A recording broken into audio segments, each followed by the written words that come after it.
గప్పట్లో ఒక వార్తేసిన యాదుందా? అయ్యవార్లకు ఎవ్వరు పిల్లనిస్తలేరట అని. గుళ్ళ పూజలు చేస్తే ఏం ఆమ్దాన్ వస్తలేదు, మా పోరగాళ్ళు పెళ్లిళ్ళు కాక ఇంట్లోనే ఉంటుండ్రు అని వాళ్ళ అమ్మ నాయనలు కూడా బాధపడ్డారు. కానీ ఒక పూజారి వీళ్ళు చెప్పేది తప్పు అని నిరూపించిండు.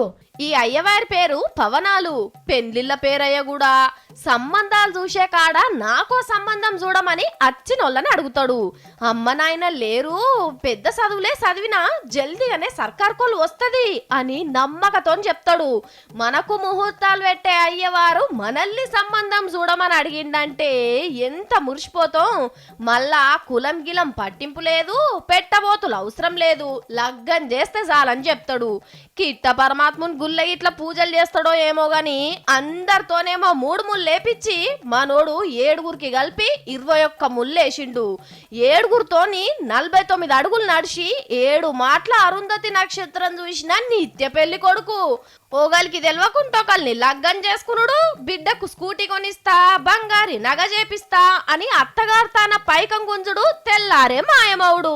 ఇది ఈ అయ్యవారి 7 పెండ్లిళ్ళ పెళ్లి పుస్తకం చరిత్ర.